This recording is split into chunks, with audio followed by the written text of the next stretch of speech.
నిజానికి ఆంజనేయుడు భక్తుడు కాదు, ఆయన ఇలా దండం పెడుతూ కూర్చోలేదు అసలు. ఆంజనేయుడు మహాయోగి, గొప్ప జ్ఞాని, బ్రహ్మజ్ఞాని. ఎంత జ్ఞాని అంటే రామచంద్రమూర్తికి ఎంత జ్ఞానం ఉందో ఆయనకి ఎంత జ్ఞానం, అంతటి జ్ఞాని.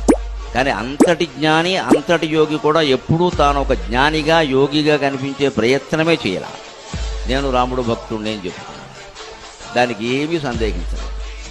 అంటే అహంకార రాహిత్యానికి హనుమంతుడు ప్రత్యేక. ఆయనకున్నంత బలం కానీ, ఆయనకున్నంత బుద్ధి బలం కానీ మరెవరికి లేదు. రామాయణంలో కాదు, ఏ కాలంలోనూ ఉండడం కష్టం లేదు.